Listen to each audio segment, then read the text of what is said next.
Welcome to another edition of our NFL preview show. I'm Ben Parsons. I'm Austin Porter. And we're here to discuss the key matchups in the AFC this week. The first one being the Washington Redskins at the Baltimore Ravens. It's the Battle of the Beltway. Who do you got in this one? I'm a Giants fan, but I'm going to have to go with the Redskins this one. And the Ravens are 3-1, but I don't think they can compete with the Redskins' offense and defense. With Josh Norman on the defense, he can shut down any receiver on the offense of the Ravens. And their offense is looking a lot better than the Ravens' defense. So I think it's going to be a good game, but Redskins going to take this one. What about you, Ben? All right, this is going to be an interesting matchup because the Washington Redskins and Baltimore Ravens always play each other well whenever they meet. In 2012, they met, and it was a classic. I think the Redskins ended up winning by about a field goal after Haloti Ngata injured RG3. Kirk Cousins had to come in and have a game-winning drive, and it really sparked the debate between whether or not Cousins should be a starter in the NFL. But going back to this game, I think you really need to focus on the wide receiver core for the Ravens and the defense of the Redskins. The defense of the Redskins has allowed a lot of yards this year, but they've made big plays to hold teams. And I really think that their defense, like you said, is going to be able to stop Steve Smith, Mike Wallace, and everybody on there and all their wide receiver core. Now, focusing on the offensive side of the ball, the Redskins had a great performance against the Browns. Granted, it was against the Browns, but their running game was really strong. Matt Jones ran the ball for over 100 yards. He scored a touchdown. Kirk Cousins looked like the old Kirk Cousins in the first half of that game, and then he had a key drive in the fourth quarter to take the lead 24-20 before they added on 7 points later. So I'm going to think the Redskins are going to win this game by little bit of a wide margin, but I would say they'll win it by about 10 points. The next game we'll talk about is the New York Jets and Pittsburgh Steelers. Austin, what do you think is going to transpire in this one? I got the Pittsburgh Steelers winning this. The Jets are 1-3, and the Pittsburgh Steelers are 3-1. The Steelers' offense is a lot better than the Jets' defense, and Darrelle Revis has not been looking good this season. Antonio Brown will destroy him in offense, so in receiving yards, touchdowns. So I think the Steelers are going to have the easy win, with probably by a large margin. So what about you? I agree. I mean, the Steelers had a phenomenal performance last week. I mean, they destroyed the Chiefs. Le'Veon Bell looked great coming back. I mean, him in that offense it's going to be incredible. The Steelers are fantastic. It's just having everybody healthy. And, I mean, their defense looked great. The Jets are going to be able to put up a little bit of points this week, I think, because Brandon Marshall is due for a big game. And the other surprise receiver for them this year has been Enunwa. He's been great. So, I mean, I think that I agree with you. I think the Pittsburgh Steelers are going to win this game by a wide margin because their offense is just too powerful. The final game we'll talk about today is the Atlanta Falcons at the Denver Broncos. Austin, who do you got in this one? You know, Ben, this is the best game of the week, by far in my opinion.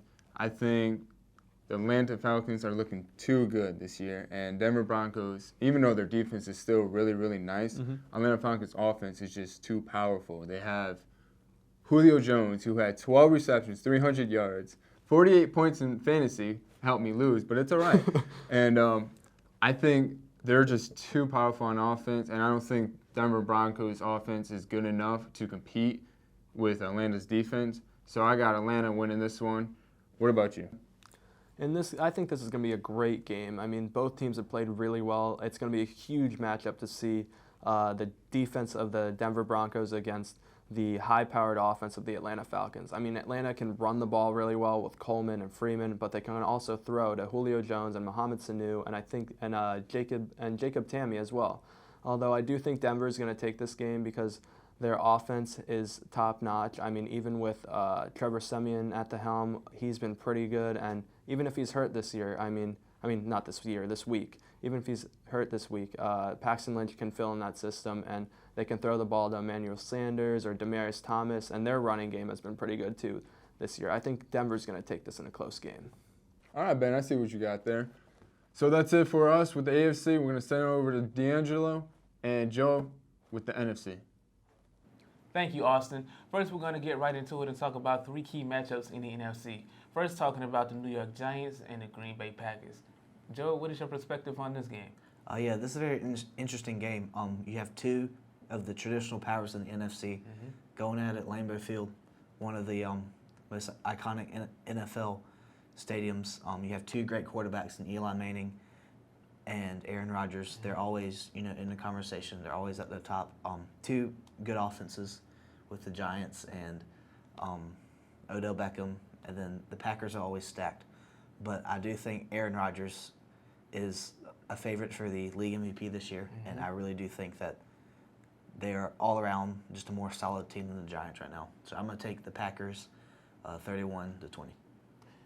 Yeah, I'm going to have to take the Green Bay Packers as well. The New York Giants, they just lost their consistency since the first 2 weeks of the NFL season. Odell Beckham Jr. only had 6 receptions for 23 yards against the Minnesota Vikings last week, and he feels like he should be doing a little bit more on the offensive end. Eli Manning, I still think he's an elite quarterback, but I think in late game situation, he's just not what he used to be early on in his career.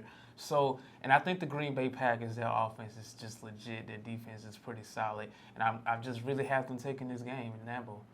The next game we're going to talk about is the Houston Texans and the Minnesota Vikings. Joe, what do you have on this game? Yeah, I think this is one of the better games we have this week in all the NFL. The Vikings, as we've said before, have been kind of a pleasant surprise so far. A lot of people were counting them out with all their injuries right before the season started, but they're undefeated. They've beaten some good teams. They played really well last week against the Giants. They beat the Panthers and the Packers. 3, solid teams this year. And their defense is outstanding. And the Texans lost J.J. Watt, which I think is really going to hurt them. And it's at the Vikings' brand new stadium, which I think is really going to play a big factor, and I think the Vikings are going to keep on winning, keeping that streak going. And when you talk about J.J. Watt, that is a big loss. With the Texans defense, he re-injured his back. He had a successful surgery, and this is just going to be a very, very big loss for the Houston Texans. You look at the Minnesota Vikings, whose defense is just the glue to their entire team. Their offense, like we said in the previous weeks, they lost 2 key stars in Teddy Bridgewater and Adrian Peterson, but they just keep on rolling. This defense is just so legit. I don't think the Houston Texans offense is just ready for this type of caliber defense, so I'm going to have to go with the Minnesota Vikings in this game as well. The final game we're going to talk about is the Carolina Panthers and the Tampa Bay Buccaneers, another NFC South matchup. Joe, what is your first take on this game? Yeah, as a Panthers fan, this is hard. Not quite the start, Panthers fans or NFL fans in general were expecting.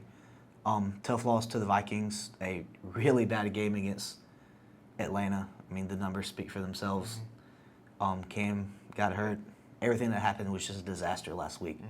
But they do come back at the Bank of America Stadium, one of the best home field advantages in the NFL, even coming off a home loss. A Monday night game, a division game, a really big division game for the Panthers. And it'll be interesting with Cam Newton being out with a concussion and having Derek Anderson in. I think it'll be a close game, but I do think the Panthers will pull out a close one.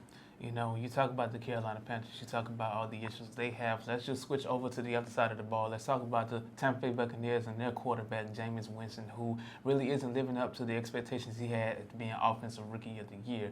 He's not really been consistent as a team. He's throwing touchdowns, but he's also throwing interceptions. His interception-TD ratio is pretty low. But at the same time, the Carolina Panthers, they have a really big hole in their secondary, 2 rookie starters. But like you said, the numbers speak for themselves against Julio Jones last week, giving up 12 receptions for 300 yards. So that's going to be a big problem for the Carolina Panthers. But I do have the Carolina Panthers taking this game only because they are just the favorite to win. They are always the favorite to win every week. And then you just can't count them out. They're the NFC East. They're the NFC champions, NFC South and the NFC champions. And I just feel like they're just going to pull this game off against a very unexperienced Tampa Bay team. Well, that wraps things up for us this week in our NFL preview. I'm DeAngelo Stevenson. I'm Joe McLean. And on behalf of Capital City Sports, enjoy the games.